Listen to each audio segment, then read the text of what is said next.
Assalamualaikum warahmatullahi taala wabarakatuh. Alhamdulillah rabbil alamin wassalatu wassalamu ala asyrafil anbiya wal mursalin wa ala alihi wa sahbihi ajma'in. Alhamdulillah, syukur kepada Allah Subhanahu wa taala dapat kita bertemu lagi. Setelah lama saya tak buat video rakaman suara saja ataupun buat grafik saja. Hari ini saya nak share dengan tuan-puan berkenaan dengan sedikit berkenaan dengan keuangan ya. Selalu kalau kita bekerja kita akan membelanjakan ya, wang gaji kita.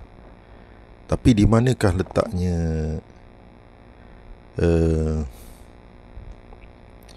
masa depan bagi pekerjaan kita itu? Masa depan pekerjaan kita itu adalah pada simpanan ya, bukan pada perbelanjaan.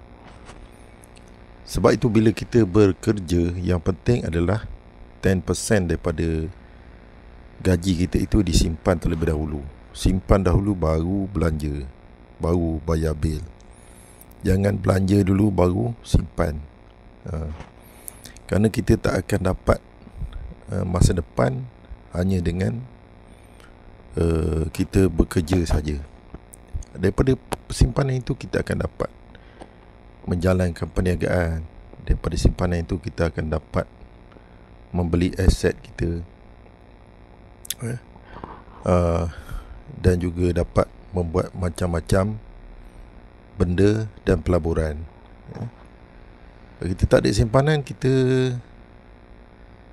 cuma hangat-hangat teh ayam je lah, ataupun cuma kita bekerja sajalah seumur hidup. Sama lah bila kita pencen, kita akan terima duit pencen dan akan dapat pencen bulanan. Tapi adakah selama-lamanya kita akan menerima gaji macam itu tanpa ada satu projek untuk hidup kita? Sebab itu ramai yang apabila pencen, dia tidak tahu nak buat apa, disebabkan oleh tidak ada projek ataupun simpanan yang dibuat setiap bulan.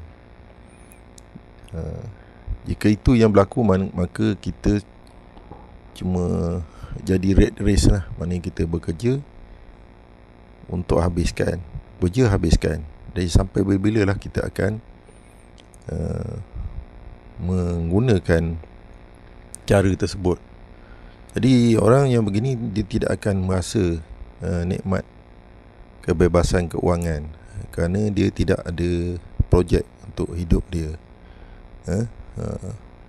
Dia dapat 10,000 pun habis, 6,000 pun habis, disebabkan oleh sikap dia. Dia memandang wang itu bagaimana? Adakah dia memandang wang itu sebagai keperluan ataupun bantuan, keperluan ataupun kesenangan ataupun bantuan. Keperluan maksudnya untuk dibelanjakan, kesenangan maksudnya dia nak senang saja. Bila ada wang, dia nak senang, masak pun tak nak, hari-hari makan di luar. Bila masa kita nak menyimpan kalau hari-hari makan di luar? Dan adakah untuk masa depan kita? Jadi itu je lah yang saya nak celoteh hari ini. Kalau panjang-panjang celoteh nanti boring juga. Jadi semoga ada manfaatnya. InsyaAllah teruskan menonton Adi on Stage lah, Adi on Tube. Assalamualaikum warahmatullahi wabarakatuh.